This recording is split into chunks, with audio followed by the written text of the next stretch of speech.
Shabbat Shalom, Haverim, Shabbat Shalom a todos amigos, Baruch Hashem. Finalmente vamos iniciar agora a Parashá dessa semana. Parashá muito profunda, muito especial, com camadas densas de profundidade para todos nós, de muito ensino, de muito aprendizado. Com certeza, quero convidar a todos a abrirem juntamente conosco no Sefer Bereshit, no livro de Gênesis, assim como é conhecido em português, livro de Gênesis, no seu Tanar. Abra a sua escritura sagrada no livro de Gênesis, capítulo 18, versículo 1 em diante. Todos acharam?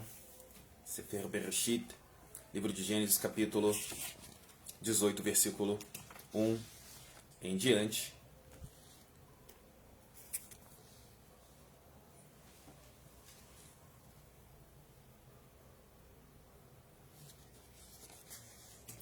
Vamos ao primeiro trecho da parasha de hoje, Be'ivrit, em hebraico, que nos diz o seguinte: Vayera elav Adonai be'elonai mamre ve'hu yoshev petar ha'ohel kechom Hayom. Deus apareceu, ou Deus se revelou a Abraham nas planícies de Mamre, 3 dias após a sua circuncisão, enquanto ele estava sentado na entrada da sua tenda, onde esperava avistar algum visitante para poder recebê-lo no momento mais quente do dia. Então esse é o primeiro trecho da nossa parashá de hoje. Vamos à introdução da parashá de hoje, da parashá, da porção da Torá, Vayera. Vamos começar, é claro, a partir do comentário do Humash Gutnick sobre o nome da parashá. À primeira vista, essa parashá, essa porção da Torá, denominada Vayera, é uma continuação direta da parashá Lech Lecha, que foi a parashá passada. Em Lech Lecha, nós lemos sobre as viagens de Abraham, as peregrinações de Abraão, disputas, guerras e vida familiar. E aqui, na parashá Vayera, na porção da Torá de hoje, a história prossegue ao conhecermos mais uma parte da vida da época do primeiro israelita. Porém, a Torá, a constituinte divina, a instrução divina, o livro da lei, não é apenas um livro de história, apenas um livro de Toldot. É uma fonte valiosa de inspiração e ensinamentos para nos conduzir ao encontro com o nosso Criador, Hakadosh Baruch Hu, o Eterno bendito seja. Assim, não podemos estar lendo aqui 2 partes da história de Abraham. Cada parashá é uma entidade autossuficiente em sua essência, completa em sua própria mensagem, que é transmitida por seu nome. Assim, qual é a lição da parashá de hoje, a parashá Vayera? E em que ela se difere de Lech Lecha, que foi a parashá da semana passada? A distinção básica entre as 2 parashot, entre as 2 porções da Torá, é que a parashá Vayera descreve a vida e as realizações de Abraão, após a sua Brit Milá, a sua aliança de palavra, concretizada na sua cirurgia no prepúcio. A circuncisão não é unicamente uma mitzvah, ou seja, um mandamento, uma maneira singular de se conectar com Deus, mas, acima de tudo, um pacto, conforme o significado da palavra Brit Milá, que não é circuncisão. Okay? A origem e a palavra, o significado correto da expressão Brit Milá é aliança de palavra. E ela é concretizada, obviamente, nos homens, através de um processo cirúrgico, okay? Denominado circuncisão. Então, meus amigos, a circuncisão não é unicamente uma mitzvah, uma maneira singular de se conectar com Hashem, mas acima de tudo um pacto que condensa de forma genérica toda a mensagem da Torá Sagrada, toda a mensagem do nosso povo. Um dos princípios básicos da Torá é que a nossa transcendência, o nosso vínculo com o Eterno, não deve ser relegado às esferas mais abstratas da existência. Como assim? Ao contrário. Os princípios da Torá, da Constituinte Divina, devem se tornar tangíveis e visíveis na carne e no sangue do homem. O pensamento racídico, ou seja, o pensamento, a mentalidade dos judeus do leste da Europa, dos judeus europeus, conhecido como racidismo, ou seja, pietistas em português, rejeita a ideia do abandono da fisicalidade em nossa busca pela transcendência, ou seja, pela nossa busca pelas coisas do eterno, pelas coisas transcendentes. Ao contrário, nossa meta é tornar o mundo físico, o mundo concreto, o mundo de Asiá, o mundo das ações, em união com os mundos transcendentes.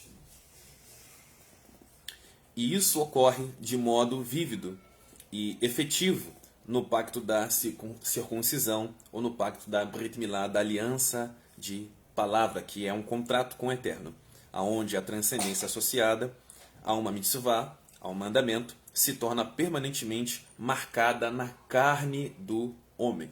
Ok? E é por isso que toda a parashá, que toda a porção da Torá é chamada aqui de Vairá. Deus apareceu para ele, ou Deus surgiu, Deus se revelou. Porque tudo que nós lemos nas páginas seguintes descreve uma nova era na vida de Abraão, o nosso pai, na qual o seu corpo físico se tornou um receptáculo, ou seja, uma ambiência, uma casa para a divindade, através do pacto da circuncisão. Então, quando um homem, um indivíduo masculino, se envolve em teshuvá, se envolve na mitzvah, no mandamento de reconhecer a majestade divina, quando o homem reconhece os seus hatatim, os seus delitos, os seus crimes cometidos diante da Torá Sagrada, diante da lei divina, ele assume individualmente, diante do Eterno e publicamente, os seus erros, ele se torna um receptáculo nesse mundo para a majestade divina, para a presença divina, para a Shekhinah. E logo em seguida, nesse processo individual, para um processo coletivo, o homem se dá em processo de circuncisão, no processo de Brit Milá. Todo aquele que de fato é um Bahri, um eleito do Eterno, não importa quanto tempo esteja peregrinando no processo da Teshuvá, na jornada do retorno ao Eterno, de conversão eterna. Todo homem, todo sujeito macho deve ter o seu prepúcio retirado. E todos aqueles que já passaram por um processo médico, muito conhecido como fimose, mas não foi por um processo de conversão pelo Eterno, devem passar pelo processo de Dambrit, um processo onde o responsável pela Teshuvá, os responsáveis pela Teshuvá, vão ali exercer uma operação conhecida como Dambrit, que confirma a circuncisão da pessoa, do homem, do indivíduo, que anteriormente não tinha feito a circuncisão com o objetivo de conversão, mas sim apenas com o objetivo médico, ok? Por uma questão de saúde. Então é efetuado um processo chamado Dan Brit, ok? Nesses casos, excepcionalmente. Vamos dar continuidade à nossa parashá de hoje, nessa introdução do nosso primeiro passo, da nossa primeira camada de aprofundamento da parashá de hoje. Recomendo a vocês muita atenção, muita concentração, porque nós vamos navegar dentro da linearidade da parashá de hoje. Baruch Hashem. Então, meus amigos, conforme o comentário aqui do Rumash Gutnik, porque tudo que nós lemos nas páginas seguintes descreve uma nova era na vida de Abraão, nosso pai, na qual seu corpo físico se tornou um receptáculo para a divindade. Outrora não era assim. Abraham Avinu, ele era filho de Terah, ambos eram comercializantes de Elilim, de Terafim, de deuses, de estátuas pequenas e grandes, até que veio o processo de conversão de Abraham Avinu. E a partir de então, a partir desse momento de conversão ao Eterno, não existe conversão ao judaísmo, não existe judaísmo sequer. Aliás, toda essa designação de judaísmo, ela vem para poder, aliás, é uma designação moderna para poder descrever a cultura daqueles que pertenciam à casa de Judá, ou Estado de Judá, um dos 12 estados do território nacional de Israel, ok? Então, não existe um judaísmo, existe uma cultura judaica, ou seja, uma cultura do povo de Judá e daqueles que foram agregados à casa de Judá. Mas o Eterno não criou um judaísmo, não existe uma religião judaica. Todos nós, ambos as tribos, fazemos parte de um povo e não de uma religião. Então, todas as vezes que vocês verem, que vocês perceberem, que vocês lerem algum tipo de descrição dizendo judaísmo, conversão ao judaísmo, como eu faço para me converter ao judaísmo, esse tipo de conceito ele é ilegal e ele é algo espúrio no Tanar Sagrado. Isso não existe em local algum. O Eterno não criou um caminho baseado num Estado. O Eterno não fez com que um Estado se tornasse uma religião, ok? Isso é espúrio no Tanar Sagrado. Não existe conversão ao judaísmo. Nós nos convertemos ao Eterno. Nós não nos convertemos nem ao Mashiach, nós não nos convertemos aos Neviim, aos profetas, nós não nos convertemos a ninguém, senão a Hakadosh Baruch Hu. Vamos dar continuidade. Então, a partir desse momento de conversão, a Torá estabeleceu que a vida da pessoa que entra no processo de conversão, ela se torna um receptáculo para a divindade, um receptáculo para a Shekhinah, para a presença divina, através do pacto da circuncisão.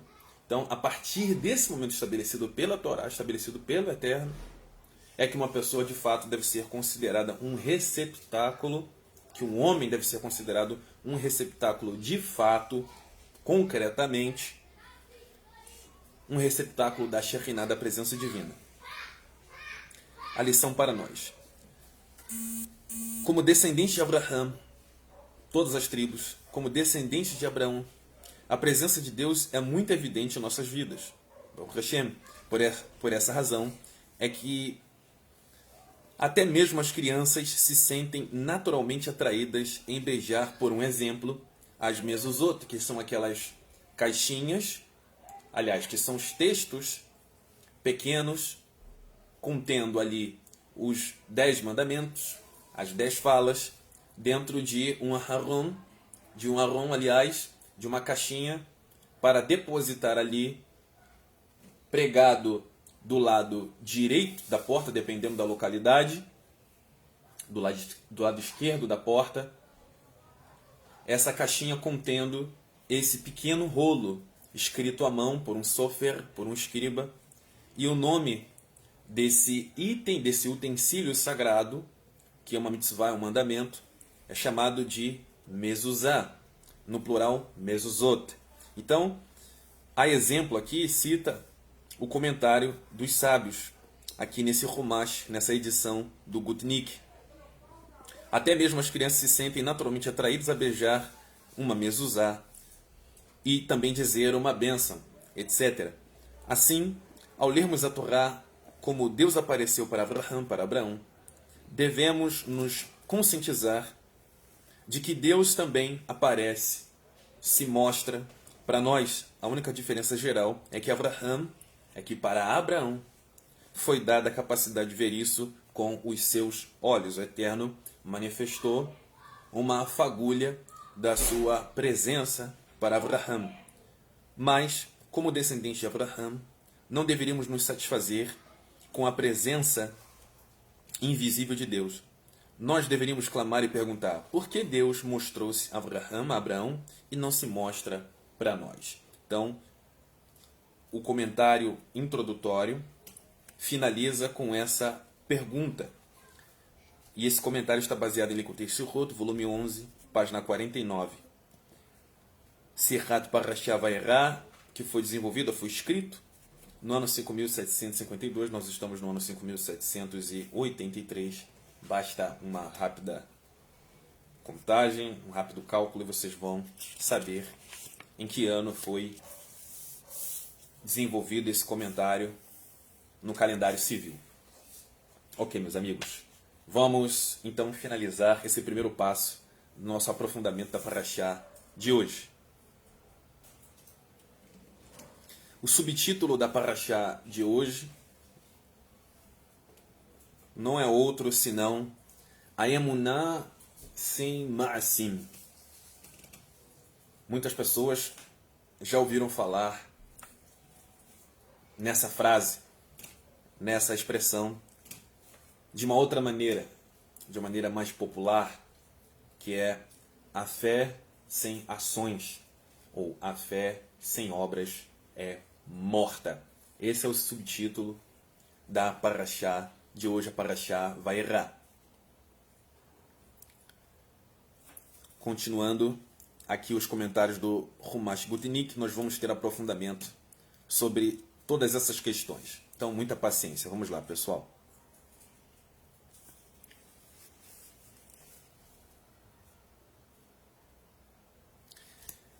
Torat Menachem. Vamos aos comentários. Por que Deus esperou 3 dias? Conforme aqui o texto do capítulo 18, no primeiro versículo. Segundo Mizrahi, afirma que Deus esperou até o 3º dia, após a circuncisão de Abraão, para visitá-lo, porque esse dia, em particular, é o mais perigoso. E é muito interessante isso. Todas as vezes que o Tanar Sagrado cita 3 dias, a expressão 3 dias,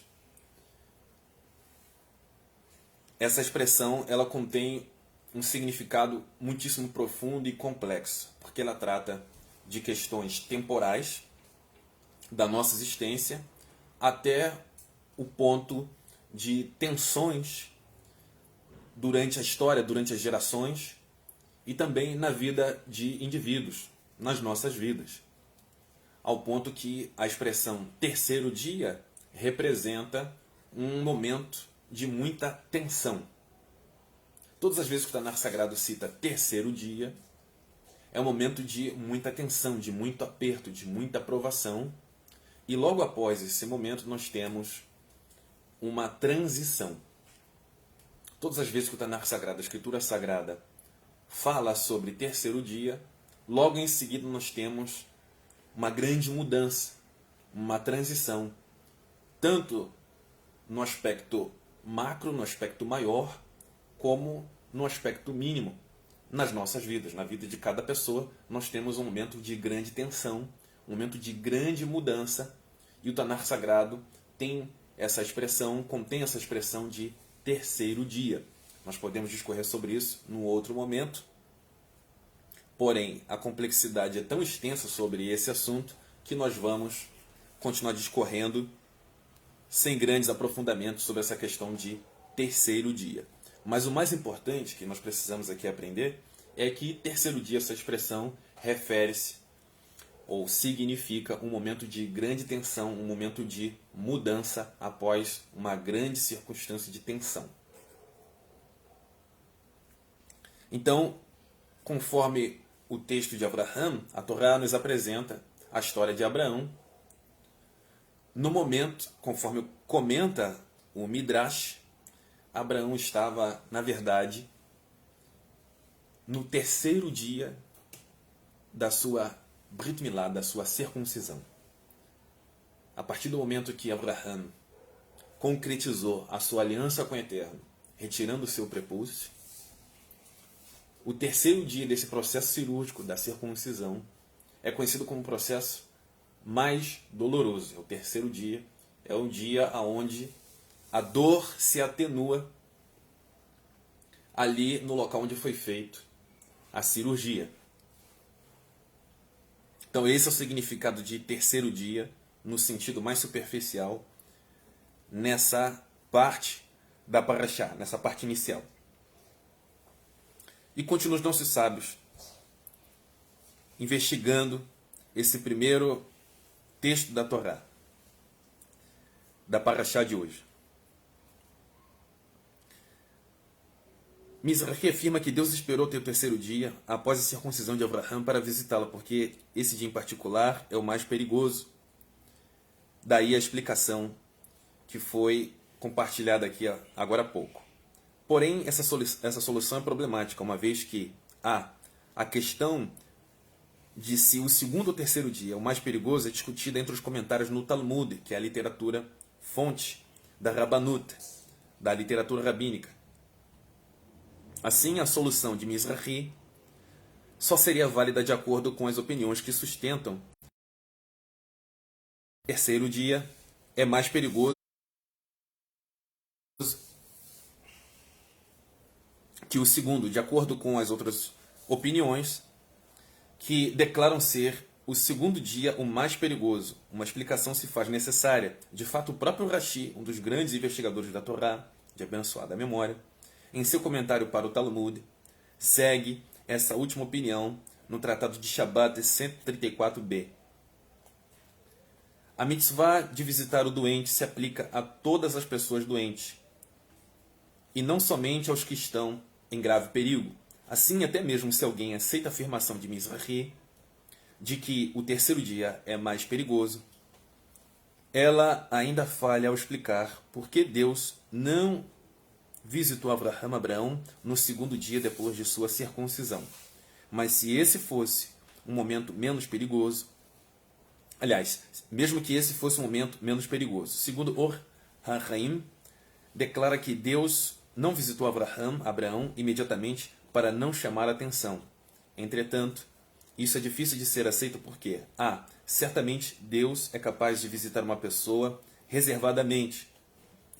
Deus não é forçado a aparecer de uma maneira pública. B. O versículo 1 afirma que Deus apareceu durante o calor do dia, sobre o que Rashi, um dos maiores investigadores da Torá, comenta que Deus tirou o sol de sua envoltura para que ele, Abraão, não fosse incomodado com visitas. Daí, nós vemos que ninguém estava presente quando Deus apareceu a Abraão, e esse foi, de fato, um acontecimento confidencial. Ficamos, assim, com a pergunta: por que Deus esperou até o terceiro dia para visitar Abraão? A explicação é a seguinte: podemos resolver esse problema apresentando outra questão. O ato da circuncisão, ou da Brit Milá, da aliança de palavra, foi a primeira e a única mitzvah, mandamento, que Abraão executou em seu próprio corpo. Com isso, ele estabeleceu, juntamente com todos os seus futuros descendentes, um pacto sagrado, um pacto específico com Deus. Essa mitzvah representou um avanço sem precedente em seu corpo, em seu próprio serviço divino, rumo ao qual ele sempre direcionou na sua vida. Então, por que ele sentiu dor? Certamente Abraão deveria se sentir tão exultante ao receber a mitzvah, o mandamento da circuncisão, que não deveria ter sentido qualquer dor. De fato, nós encontramos na Torá que, embora seja geralmente proibido jejuar em Shabat, visto ser esse dia em que a pessoa não deve infligir qualquer sofrimento a si mesma por ser um Hag, uma festa, se a pessoa, no entanto, tiver experimentado um sonho ruim, ela tem a permissão de jejuar no Shabat para anulá-lo, anular aquele sonho ruim.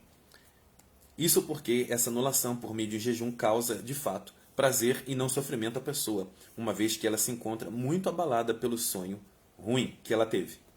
Isso está comentado no Shulchan Aruch, na ala de Admor Hazaken, Orach Chaim, 288, verso 3. Assim, se este alívio espiritual, esse alívio transcendente de uma aflição física é possível até mesmo para pessoas comuns, pois o código da lei da Torá se dirige a eles, ou se dirige a elas, então não deveríamos esperar mais nada que Abraão sentisse somente júbilo em sua circuncisão e não dor. Além disso, Quando o Rabi Levi, no Midrash, que é a literatura que explica as profundidades da Escritura Sagrada através de parábolas, expressou essa opinião de que Abraham não sentia dor. Ele foi pessoalmente insultado por seu colega, Rabi Abba bar Kahana, que o chamou de um mentiroso enganador. Então, um determinado rabino chamado Levi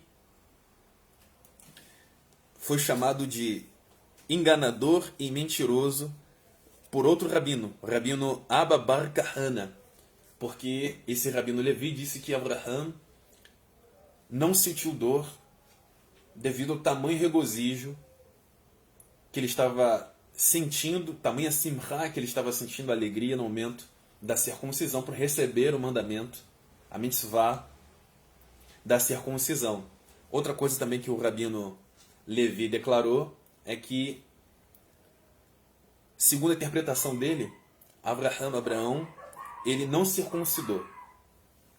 Foi um ato miraculoso de Hashem, por ele ser um homem idoso, já velho. O próprio Eterno efetuou uma circuncisão em Abraham. Quando ele olhou, o seu órgão fálico já estava circuncisado. E, discordando absolutamente de Rabi Levi, o rabino Abba bar Kahana chamou ele de mentiroso e enganador. Então teve um atrito entre esses dois comentários rabínicos sobre a circuncisão de Abraham, se ele sentiu ou não sentiu dor durante a sua Brit Milá. Porém, o texto e o Midrash o conteúdo é mais denso, tratando sobre as dores de Abraham, e faz mais sentido e é mais notório, fatual na Torá Sagrada, que de fato Abraham estava sentindo dores da sua circuncisão, pelo conteúdo que nós vamos nos aprofundar a partir de agora. Nós estamos a 26 minutos da nossa parashá. Vamos agora adentrar na segunda parte do nosso aprofundamento da parashá de hoje, a parashá Vayera. Nós vamos entender por que os malachim, os mensageiros celestiais, foram ao encontro de Abraham.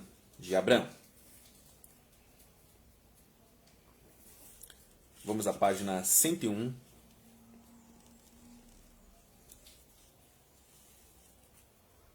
Do Rumash Kutnik.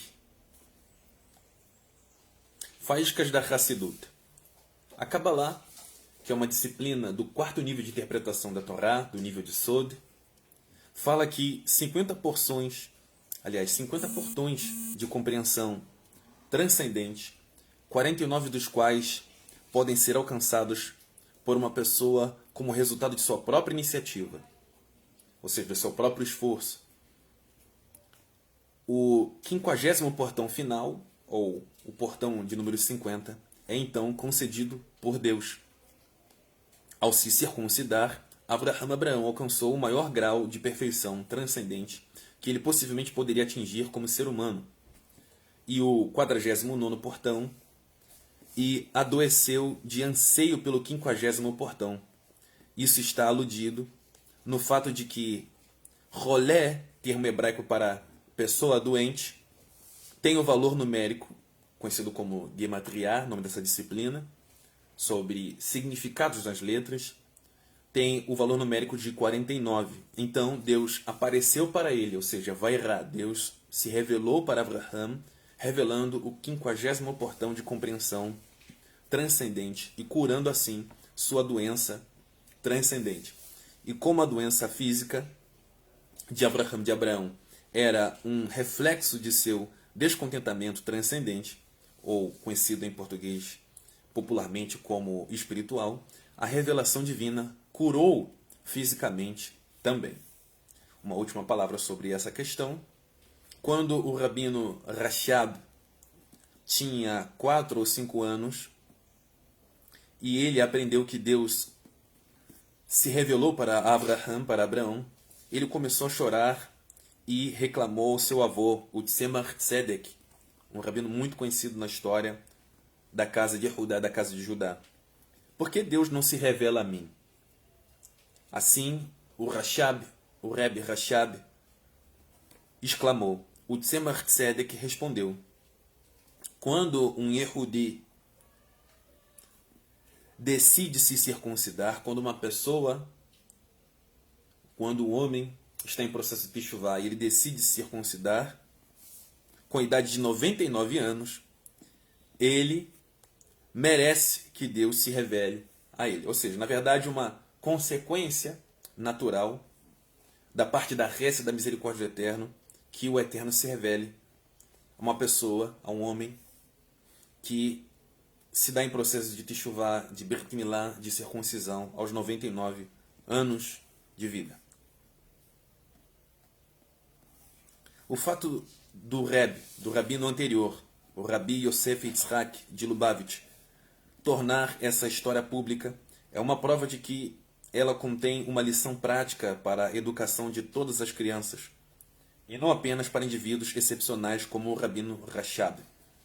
Enquanto que no passado as crianças eram atraídas com prêmios materiais e recompensas, como escreve Rambam, o Maimônides, que as crianças deveriam ser incentivadas a observar a Torá e mitzvot, os mandamentos, com prêmios como nozes e etc. Isso está em Perush, Hamishnayot, Sanhedrin, começo do capítulo Helek. Hoje em dia, porém, os tempos mudaram e até mesmo as crianças pequenas podem ser ensinadas o desejo por coisas transcendentes, especiais dos reinos sublimes para a revelação divina, a ponto de sua ausência levá-las a lágrimas. Esse comentário está baseado em Likutei Sirot, volume 20, página 66. Vamos continuar discorrendo os aprofundamentos dos nossos sábios. Vamos lá. Página 102.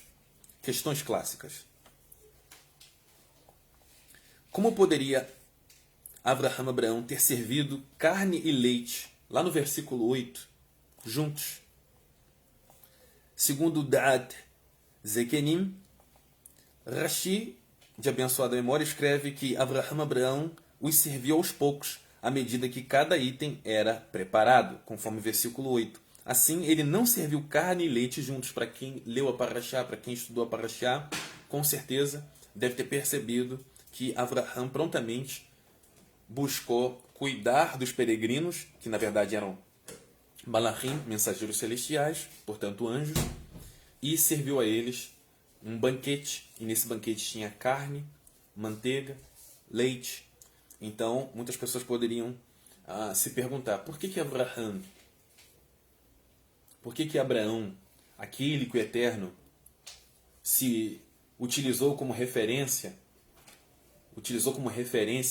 para Yitzhak, para Isaac, sobre uma pessoa justa, íntegra, que observou os mandamentos, os decretos, as leis, porque é justamente esse homem que observou a Torá enquanto falada através da tradição, porque a Torá era passada oralmente, Torá Shebi'al Peh, porque justamente esse Abraão serviu carne e leite. Simplesmente, os sábios estão de forma uníssona, um consenso de que a Torá Sagrada, por justamente não descrever o tempo em que cada alimento era servido, já supõe-se que o leitor, o estudante da Torá, consegue discernir automaticamente, naturalmente, que esse alimento foi servido com uma distância de tempo, ou cada um se serviu de maneira que não misturou carne com leite, ou seja, um tomou alimentos parve, ou seja, sem carne, e outros comeram ou comeu carne, mas não ingeriu leite ao mesmo tempo.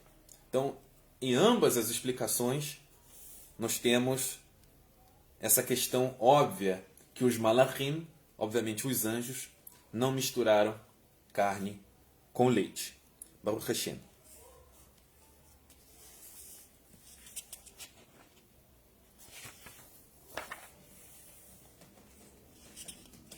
Vamos agora à página 106. Os comentários a partir da página 106.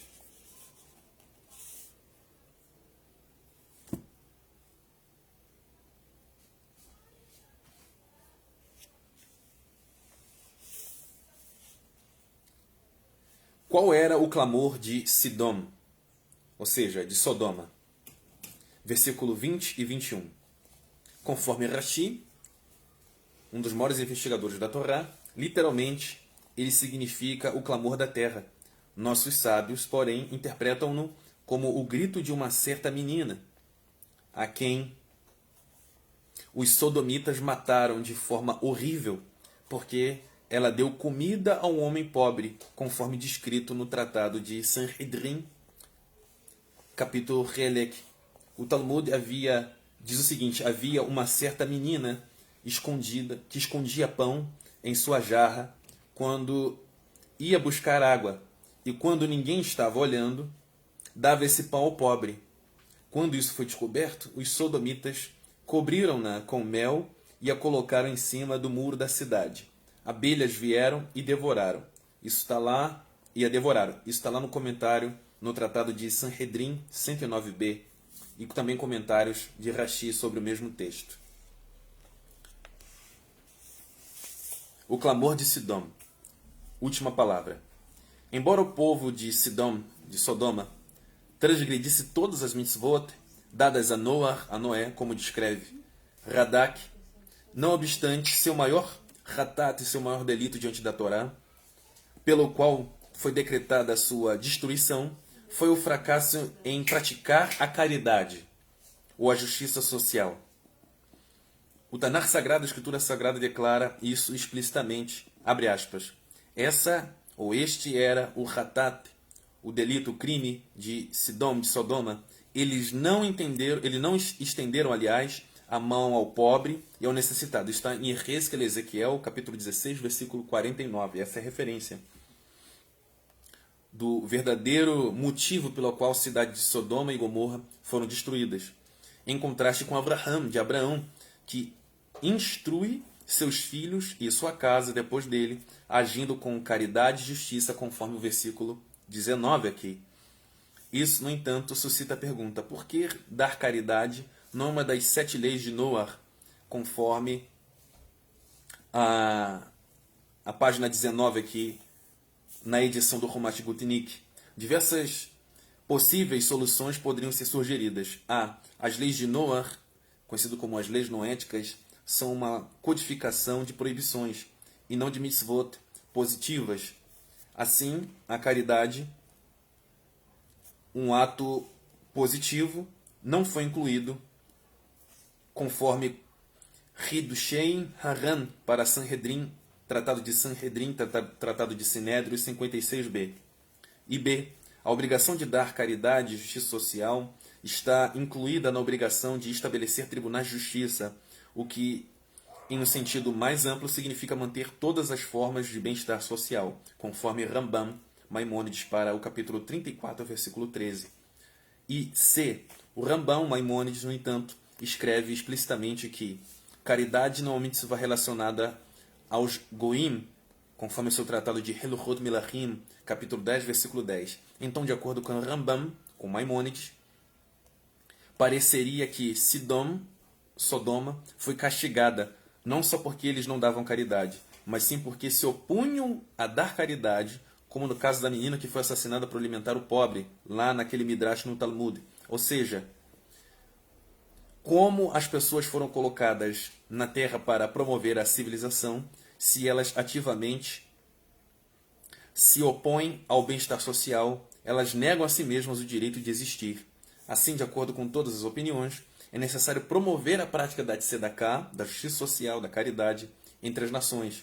E na situação do mundo atual, na modernidade, em que uma civilização pacífica é prioridade entre líderes mundiais, se tornou mais fácil do que nunca promover a justiça social, a tzedakah, a caridade entre os goim, entre os estrangeiros ou os que estão à margem da Torá.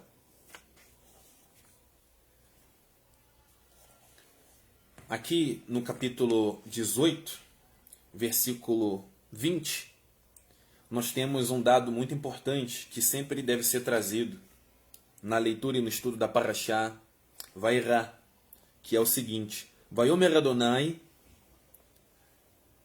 Za'akat Sidom Va'amorá Kirav Verhatotam, Kirabá Verhatotam, ou seja, pois Rabá, largo, ou seja, muito, né, imenso, era o Hatat de Sodoma e Gomorra. E aqui o texto diz em hebraico, Verhatotam. Eu vou colocar aqui para vocês verem.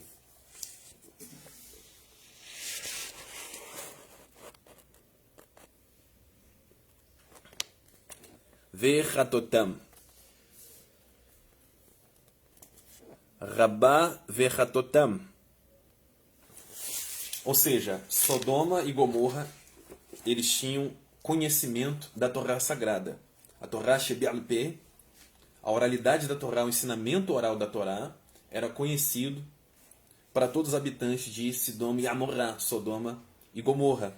Então, esse clamor que essa etapa do texto nos mostra é que a mentalidade idólatra, a moda, o comportamento geral de Sidom e Amorá, de Sodoma e Gomorra, era de não receber bem os peregrinos, ao contrário de Abraham Avinu, ao contrário de Abraão, de não cuidar do pobre, da viúva, do necessitado.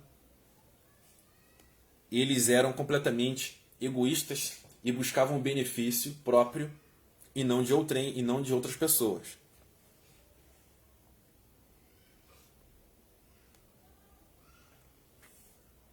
Vamos agora tratar sobre revelação divina, uma vez que essa parashá trata sobre revelação divina no seu título, inclusive, que é Vairá, que o Eterno se revelou a Abraão.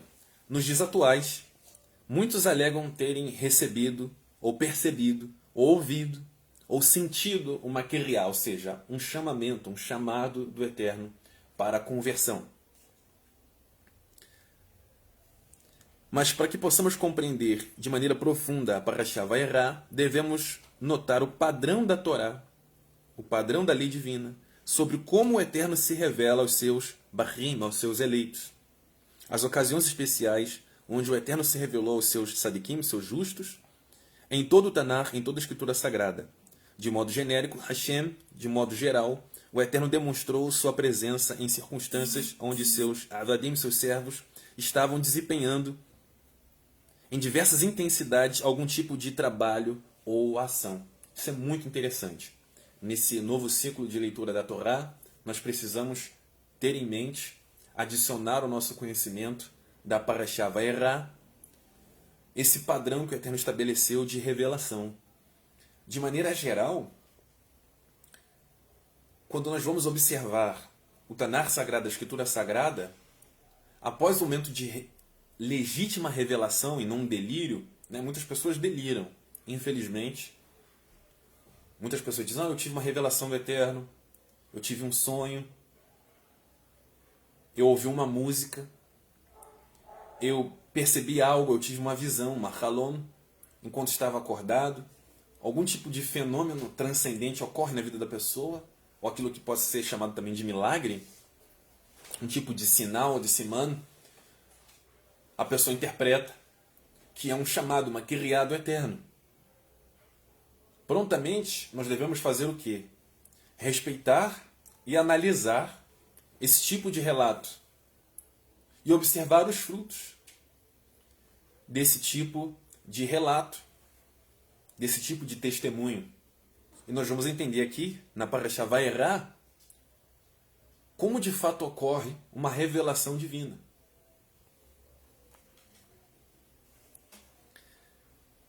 Está estabelecido na Torá, por um exemplo. Na vida de Adão, Gênesis capítulo 2, versículo 15 ao 17. No momento que o Eterno acabou de constituir o ser humano, o primeiro ser humano, o Adam Rishon, o primeiro ser humano, o Eterno automaticamente, no seu momento de comunicação com Adão, ordena para ele imediatamente trabalho. O Eterno diz aqui em Gênesis capítulo 2, versículo 15 ao 17, que o propósito do homem era zelar, trabalhar, ser um lavrador no Gan Eden, no jardim do Éden. No momento que o Eterno se revela como Criador para a sua criatura, Adão, automaticamente o Eterno dá para ele trabalho. E continua o padrão da Escritura. Com Caim, da história de Caim e Hevel, Caim e Abel, com Caim do mesmo modo. Lá em Gênesis capítulo 4, versículo 6. Tanto Caim quanto Hevel, os dois estavam trabalhando para o Eterno. E no momento que Caim parou de trabalhar, de servir ao Eterno, de maneira qualitativa, o Eterno se desagradou das ações ou da falta de ação legítima da parte de Caim e diz: por que decaiu o seu semblante? Por que você está triste? O Hatat, o desvio da Torá, está próximo, o pecado está próximo. Jaz à porta, cabe a ti dominá-lo. Então, na falta de na falta de ação, de concretude, de atitude, de trabalho, decaiu o semblante, veio uma depressão. Na falta de atividade, na vida de Caim, sobreveio ele depressão. Sobreveio ele rocher, trevas. Vamos continuar no texto. Prestem atenção nesse início da terceira etapa da nossa parashá de hoje, parashá Vairá. Na vida de Noah, quando o Eterno se revela a Noah, ou seja, quando o Eterno se dirige a Noah, lá em Bereshit, Gênesis capítulo 6, versículo 13 ao 14, o Eterno fala com Noah construir a arca. Então, nós começamos a perceber que toda a revelação original, verdadeira do Eterno, ela leva ao indivíduo, leva a mulher, o homem, independente de cor, idade, situação financeira, etnia. São pessoas aqui diferentes, de regiões diferentes, apesar de muitas delas pertencerem à mesma corrente de gerações, conforme nós estamos observando aqui nos textos citados. Toda conversão é verdadeira, toda revelação divina é verdadeira quando leva a pessoa ao trabalho, a trabalhar para o Eterno, a desenvolver e não ao ócio. Vamos continuando, que vocês nem imaginam aonde esse conteúdo da parashá de hoje vai chegar. Vamos lá.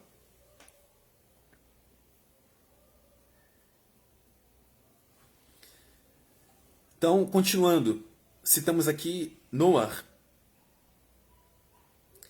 capítulo 6, versículo 13 ao 14. Agora nós temos na vida de Avraham Avinu, Gênesis capítulo 12, versículo 1 ao 2. O Eterno diz: sai da tua tenda. Automaticamente, o Eterno faz com que aquela primeira experiência, aquele primeiro impacto da conversão de Avraham se torne algo ativo, algo fluido, algo com atividade, algo com movimento. Então o Eterno já começa a mostrar para ele não só o trabalho que ele ia exercer na vida de Avraham, o trabalho que o próprio Abraão iria desempenhar, mas também todas as gerações a partir de Avraham. Gerações e gerações incontáveis de trabalhadores. O Eterno se revelaria a todos eles. Aliás, nas nações, porque o Eterno revelou na sua profecia, para Avraham, para Abraão, que ia dissipar e espalhar todos os seus descendentes nas nações, até que chegasse o momento adequado de reuni-los novamente no território sagrado de Eretz Israel, da terra de Israel. Então, trabalho. Já notificou Avraham: você vai trabalhar, seus descendentes vão trabalhar. Igualmente, nós temos aqui o caso em Bereshit, Gênesis capítulo 18, versículo 1, e também em Gênesis capítulo 19, versículo 1. Da mesma maneira que prontamente Abraham se prestou ao trabalho, também Ló, seu sobrinho. Ló também recebeu os malachim, no momento que o Eterno se revela, no momento que o Eterno envia os seus mensageiros, ou seja, aqueles que iriam levar a comunicação do Eterno para Lot, o nome original em hebraico, o Eterno já mostra o projeto para Lot, de sair de Sidom e Amorá. E esse é um processo de trabalho. Justamente uma circunstância que não era admirada pelas vizinhanças, pelas cidades de Sidom e Amorá. Continuando. Yitzhak. Mesmo caso. Gênesis capítulo 26, versículo 1. Começou a ter fome. Começou a ter um problema na cidade por causa de Avimelech. Yitzhak, quando concebeu a revelação divina, o Eterno prontamente ajudou Yitzhak a cavar novos poços. A história de Yitzhak começa na sua intimidade com o Eterno através de trabalho, cavando poços. Continuando. Isaac em Gênesis capítulo 26, versículo 1. Yaakov, Jacó. Também em Gênesis capítulo 28, versículo 13. No momento que Yaakov, que Jacó está saindo para a casa de seus parentes, ele se dá um trabalho. É necessário todo um processo de sofrimentos, de esforço para constituir família. E o Eterno se revela a Yaakov e a Jacó nesse momento de fuga, nesse momento de trabalho. Literalmente, Yaakov teve que lutar com o Malach, com o mensageiro de Rosher, o mensageiro das trevas. Yaakov se deu em luta, em peleja, com um Shindalet, com um ser danificador durante a madrugada. Com Moshe Rabbeinu, com Moisés, o nosso mestre, em Shemot, Êxodo capítulo 3, versículo 1 ao 2. Quando o Eterno se revela a Moisés, Moisés está fazendo o quê? Pastoreando ovelhas. Também com Shaul, que se tornou Shaul Hamelech, com Saul, que se tornou Saul rei. Saul estava buscando as jumentas de seu pai, quando, nesse exato momento, chega Shemuel, o profeta, Shemuel Hanavi, Samuel, o profeta, e o Eterno se revela a Samuel, se revela, aliás, a Shaul, a Saul, no momento em que ele estava em trabalho. Continuando, nós temos também um último exemplo aqui, poderia citar muitos outros exemplos. Gidon, aliás, David, que se tornou David Hamelech, Davi o rei, em 1 Samuel capítulo 16, versículo 11, quando o profeta também, Shemuel, vai à casa do pai de David, ele procura por David. E aonde estava David? Pastoreando ovelhas, estava trabalhando. Em Gidon, Juízes capítulo 6, versículo 11, quando o Eterno se revela a Gidon, a Gideão, Gideão estava trabalhando no campo. Então toda a revelação é um padrão da Torá, um padrão do Tanar sagrado. Que a verdadeira revelação divina leva a pessoa ao trabalho para o Malchut Elohim, para o reino de Deus. Não existe ócio no Malchut Elohim, no reino de Deus. Não existe uma vida religiosa, um tipo de contexto, situação onde a pessoa vai para um local de rezas, um local de culto, volta para sua casa e a vida continua a mesma.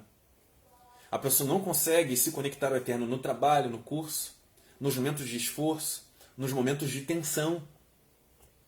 Justamente ao contrário do que foi na vida de todos esses homens valorosos do Tanar sagrado, da escritura sagrada. Noah, Adão, com Abraão, todos eles se deram ao trabalho. Então quando a pessoa diz, se eu me converter, eu vou poder trabalhar, é óbvio. Não existe conversão ao trabalho que a pessoa se isenta de trabalho físico, verdadeiro. Não, eu estou trabalhando aqui, na minha mente, na minha mentalidade, na fantasia, com aquele pensamento, aquela mentalidade idólatra.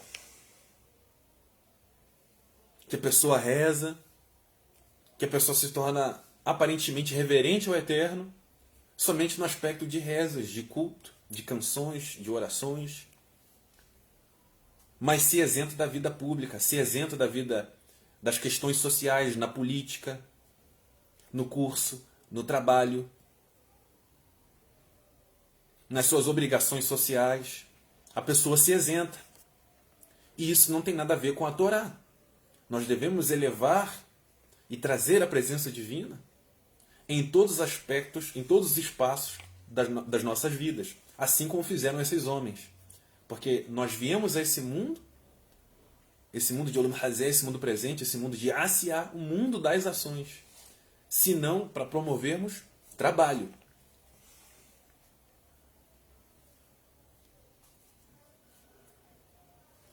Inclusive, o Midrash, que é a literatura de parábolas, que explica as profundidades da escritura sagrada através de uma linguagem de parábolas, trata sobre isso na página 138, no caso de Avraham Avinu, falando sobre a vida do nosso pai Abraão. Por que Abraão se colocava na porta de sua tenda? Comenta o Midrash, essa literatura, que na verdade Abraão se colocava na porta da tenda porque ele tinha ansiedade em ajudar os peregrinos. No calor do dia, Abraão se colocava junto aos carvalhais de Mamre, da cidade de Mamre,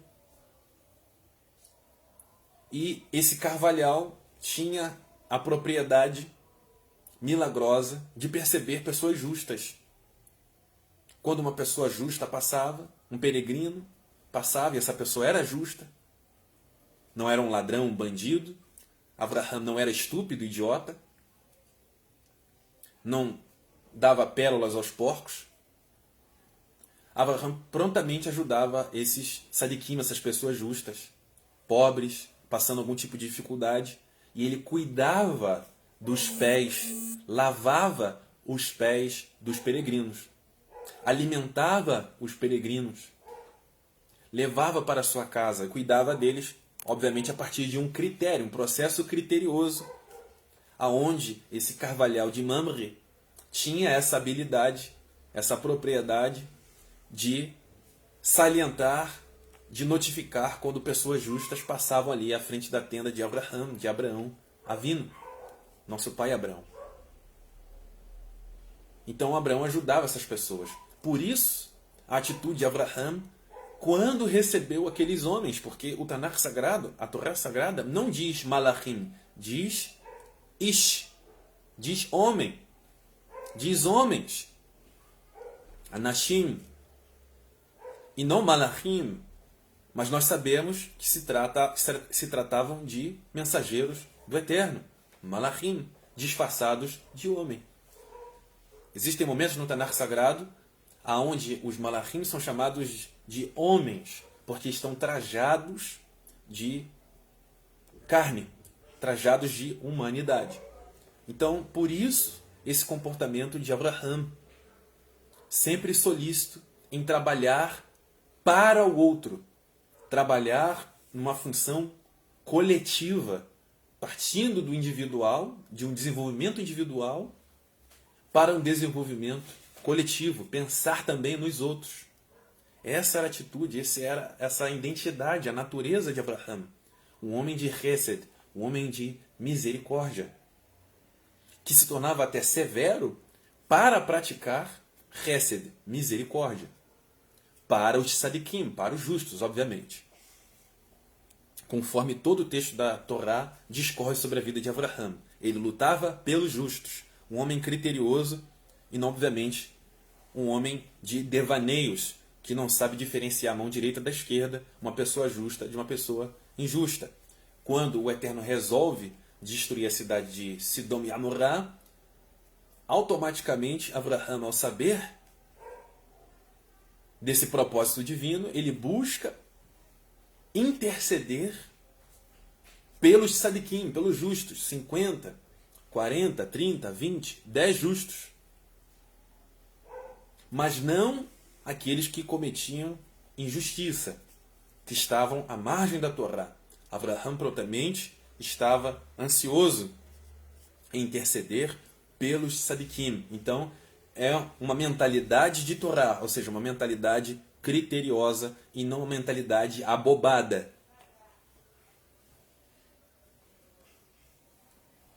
Comentam também os Midrashim, as parábolas, nas Besorotovot, no mesmo contexto de trabalho. Nós estamos agora saindo da terceira etapa da nossa Parashá para a quarta e última etapa da nossa Parashá de hoje, Parashá Vairá, nosso aprofundamento de hoje. As parábolas nas Besorotovot, nas Boas Novas, comentam no mesmo contexto de trabalho, Ma'asim, lá em Mateus capítulo 18, versículo 23, 36. Lucas, Luke, capítulo 12, versículo 40 ao 48. Lucas, capítulo 19, versículo 10 ao 26. E Lucas, capítulo 16, versículo 1 ao 9. Falam todas essas midrashim, todas essas parábolas, poderiam ser citadas outras, sempre num contexto de trabalho. Todas as vezes que o Mashiach queria nos ensinar sobre o propósito existencial nosso, nesse mundo, sempre é citado o aspecto de trabalho. Nós estamos aqui para trabalho. Por um exemplo, um midrash, uma parábola muito conhecida. A seara é grande, o campo é muito grande, porém poucos são os trabalhadores, ou seja, poucos são aqueles dispostos ao trabalho, a trabalhar realmente de maneira legítima para o Eterno. Pessoas que realmente estão qualificadas para o trabalho, que procuram o trabalho e não uma vida de ociosidade, uma vida de afasia, uma vida de procrastinação, uma vida de blá blá blá e nenhuma concretude. Uma vida de muito discurso, quilômetros e quilômetros de discurso. E 1 milímetro de profundidade. Quando esse 1 milímetro de profundidade existe?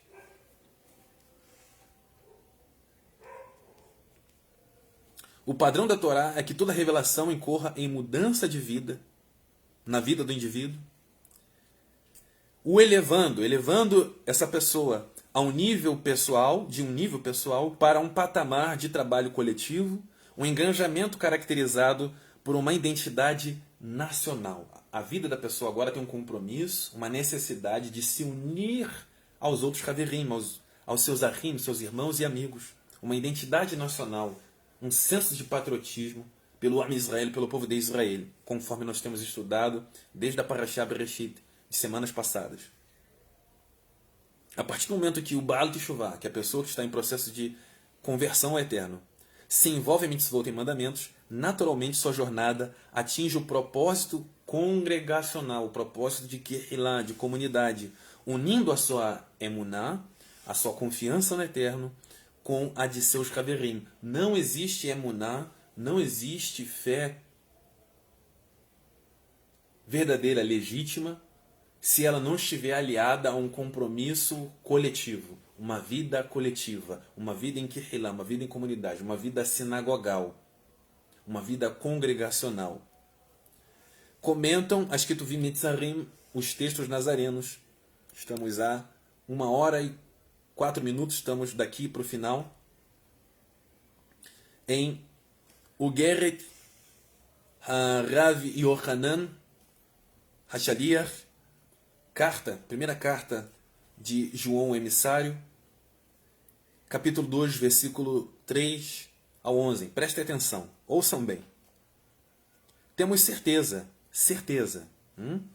certificação, certeza, de que o conhecemos. Ou seja, uma maneira, um método de que de fato o conhecemos. Se guardamos seus mandamentos, suas mitzvot. Então esse é o padrão estabelecido pela Torá.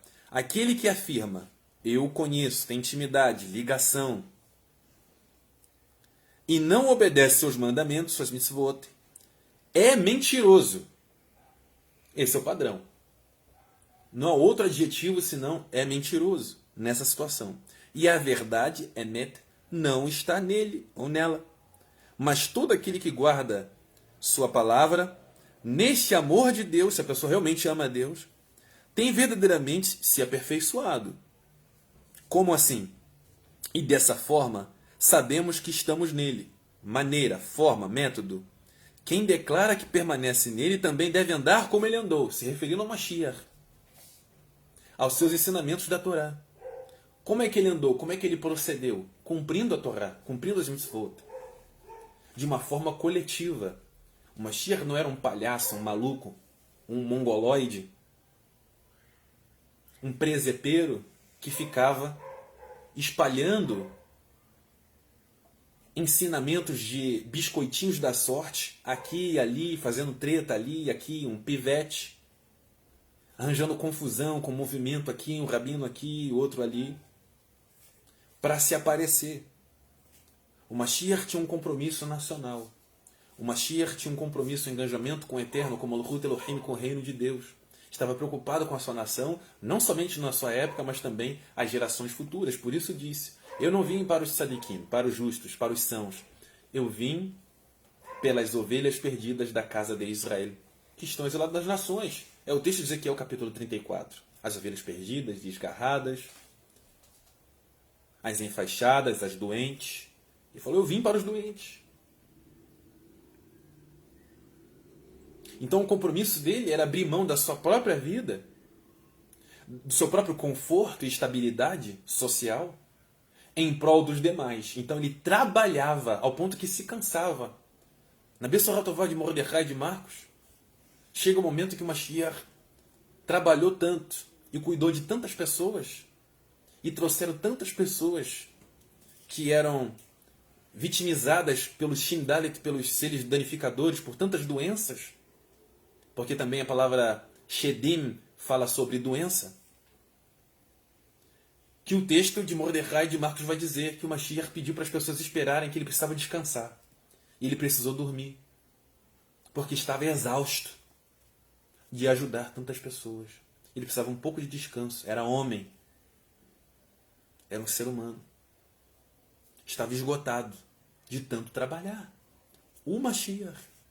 Aquele que é maior que Moshe, Eliyahu, David. Assim como Avraham, o seu trabalho era lavar pés, era cuidar das pessoas, era ajudar pessoas. Continuando.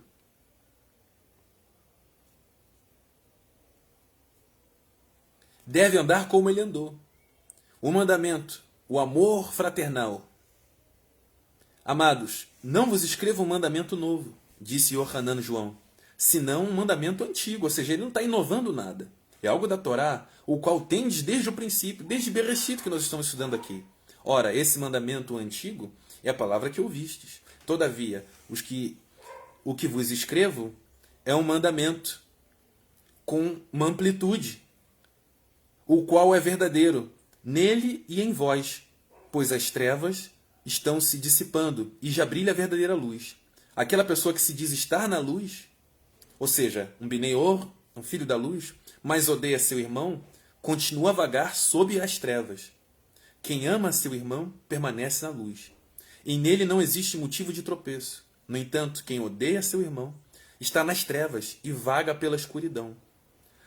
Não sabe para onde caminha, ou seja, está perdido no propósito, não conhece o propósito, não sabe para que existe, não sabe como executar a missão, o trabalho, pois as trevas lhe turvam a visão, a vitória sobre o maligno. Então, meus amigos, Essa conversão, essa revelação verdadeira, leva a um processo coletivo, leva ao amor ao próximo. Não existe conversão verdadeira sem a vida congregacional. A vida congregacional é a concretização do amor ao próximo. Amor aos tzadikim, aos da casa. Aqueles que pertencem ao Am Israel, primeiro os da casa, depois os goim. Se você não cuida nem os da casa, como vai cuidar dos de fora? É assim que trata as cartas. Ou a carta aos romanos, escrita pelo Rav Shelo HaShaliach. Primeiro ao israelita, depois os goim. Primeiro os da casa, depois os que estão fora. Se você não cuida do seu irmão, que é o da casa, que vê, quanto mais a Deus, que você não vê. Então a vida congregacional é o cuidado. Ela representa o cuidado, o zelo pelo próximo, o amor ao próximo. E como deve ser efetuada a ingressão, o ingresso dos convertidos ao Eterno? Comenta o Tzadik, a Mashiach. Em Mateus capítulo 20, versículo 25 em diante. Então Yeshua os chamou e explicou: sabeis que os governadores dos povos, dos goim, os dominam e que são as pessoas importantes que excedem o poder sobre as nações. Não será assim entre vós. Ao contrário, quem desejar ser importante entre vós, será esse o que deverá servir aos demais. E quem quiser ser o primeiro entre vós, que se torne vosso escravo, vosso servo, vosso trabalhador. Assim como o Filho do Homem, falando sobre ele mesmo, que não veio para ser servido.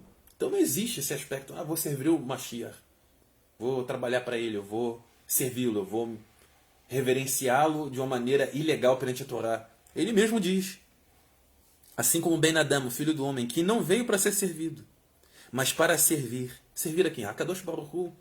Servir os seus irmãos. Servir os seus irmãos também significa servir a Kadosh Baruch Hu. Mas para servir e dar a sua vida, como um único resgate por muitos.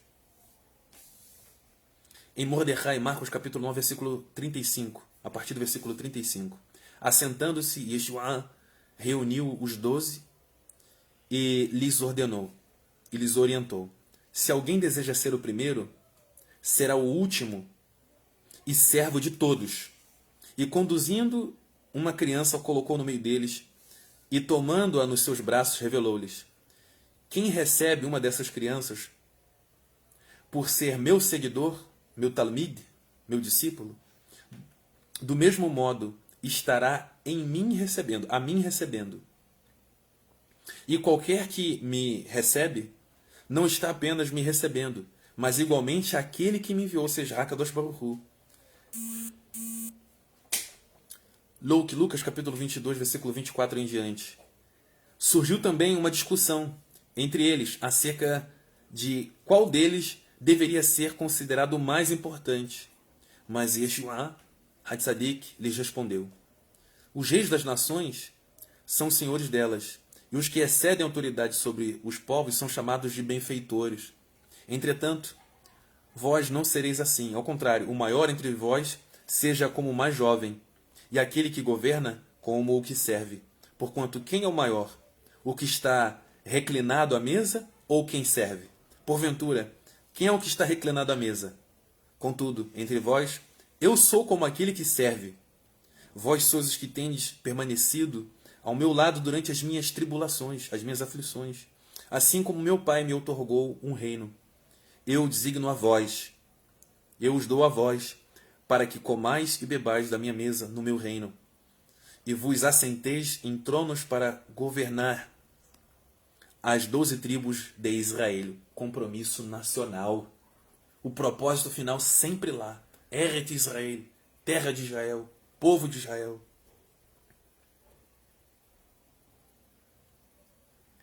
Em outra passagem diz: observando como os convidados escolhiam os lugares de maior destaque ao redor da mesa, Yeshua lhes propôs uma parábola. Quando por alguém fores convidado para um banquete de casamento, não busque o lugar de honra, pois é possível que tenha sido convidada também outra pessoa. ainda mais digna que tu. Sendo assim, o anfitrião que aos dois convidou se aproximará e te pedirá: dá o lugar aonde estás a este. Então, sob grande humilhação, irás ocupar o último lugar. Por esse motivo, quando fores convidado, dá preferência aos lugares menos importantes, de forma que, quando passar o anfitrião do banquete, te saúde, ou seja, te cumprimente exaltando: amigo, venha e assume o lugar mais importante. E assim serás honrado na presença de todos os convidados. Portanto, todo o que se promove será envergonhado, mas o que a si mesmo se humilha receberá exaltação. Mateus capítulo 34 diz assim: então dirá o rei a todos que estiverem à sua direita: vinde, abençoados de meu Pai, recebei como herança o Maluhut, o qual vos foi preparado desde a fundação do mundo, Bereshit. Pois tive fome e me deste de comer, tive sede e me deste de beber, fui estrangeiro e vos me acolhestes.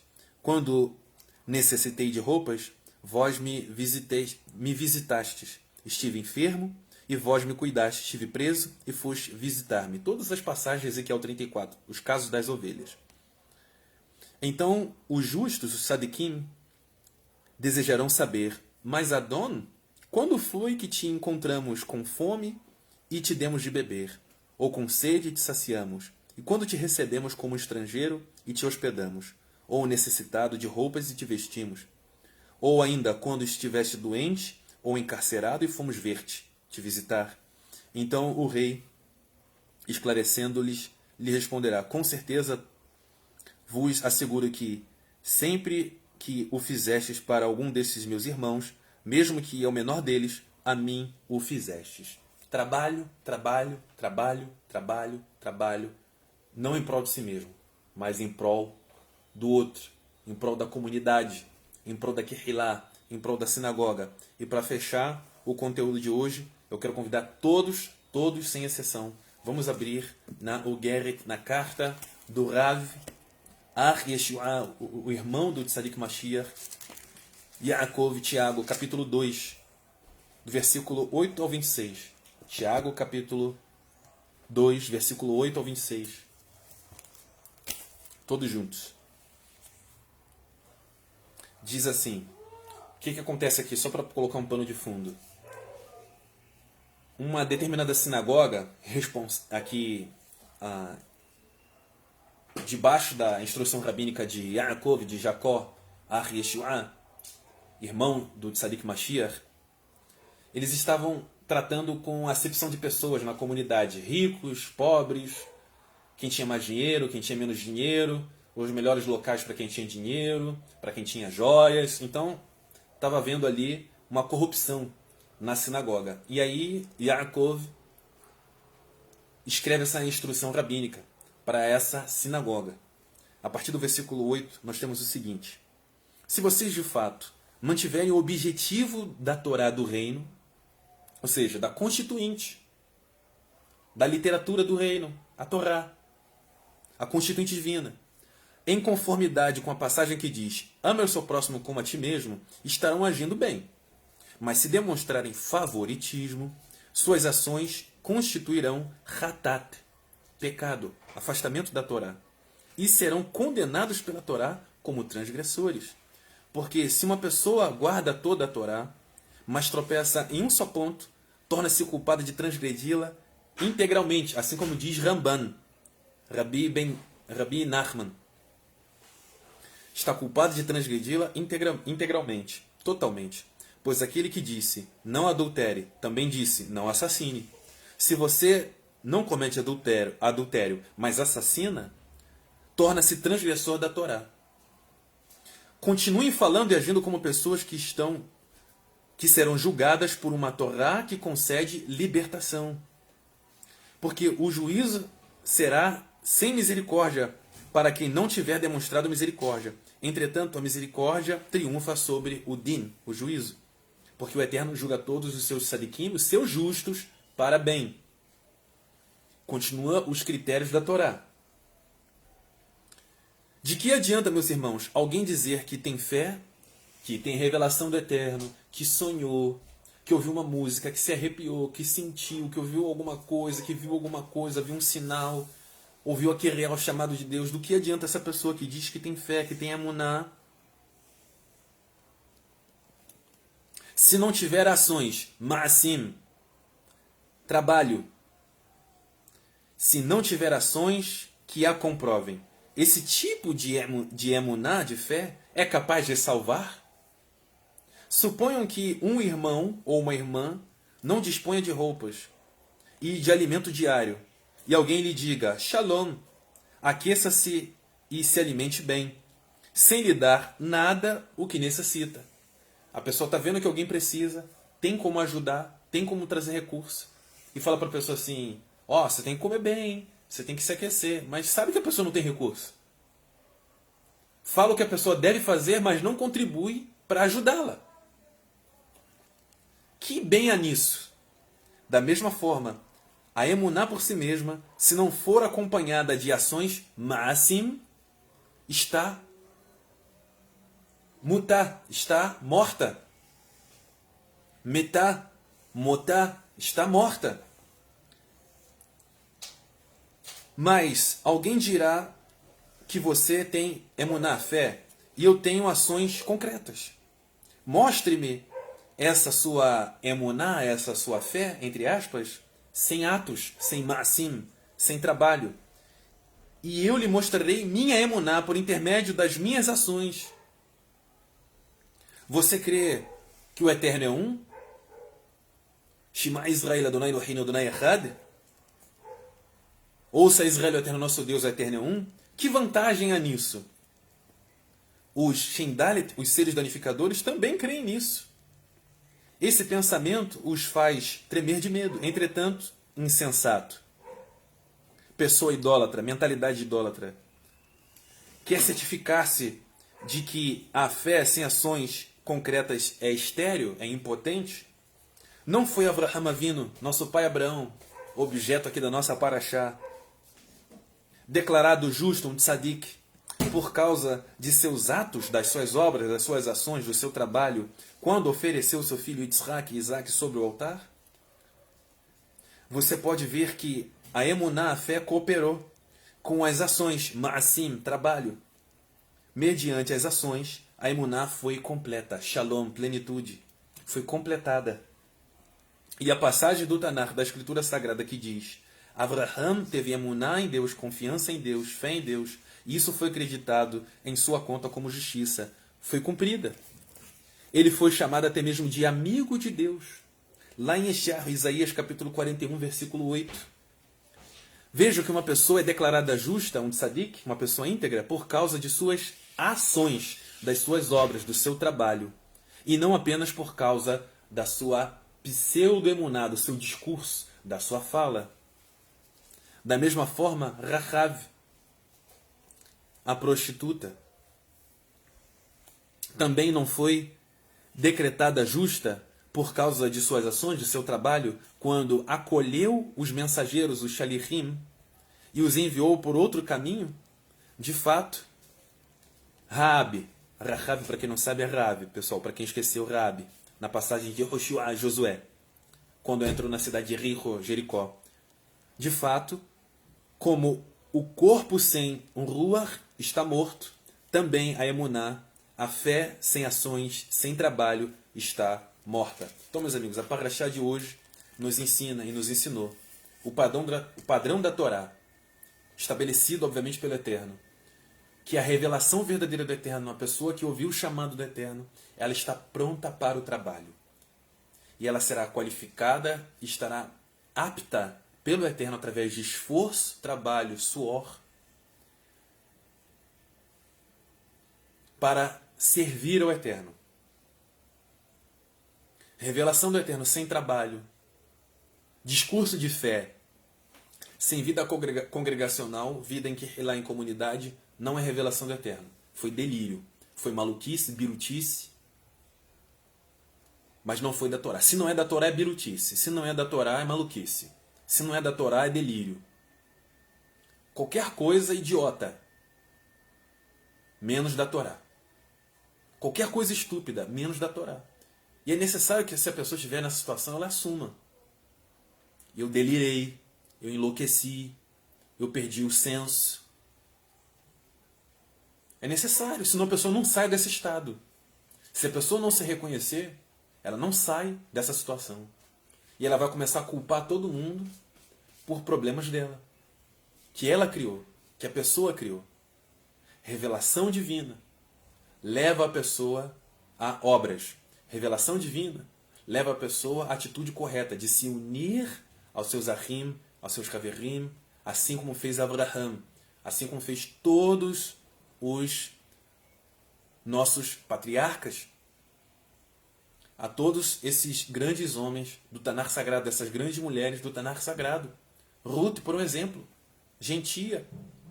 Ruth, ela falou: o meu povo, o teu povo será o meu povo, e o teu Deus será o meu Deus. Ela se converteu e prontamente se uniu ao povo de Israel. Estava predisposta ao trabalho, a trabalhar, a realizar. E não se estagnar, se esconder. Se esconder, se estagnar, se afastar dos Haverim, dos irmãos da sinagoga, não é algo da parte do Eterno. Muito pelo contrário. Que o Eterno abençoe a vida de todos, que o Eterno nos fortaleça a todos, que o Eterno nos instrua a todos, através de Sadik Mashiach, Beshem Yeshua Mashiach Ben Yosef. Amém e amém. Até mais, pessoal. Compartilhe o conteúdo com seus amigos, com seus parentes. Hitraot.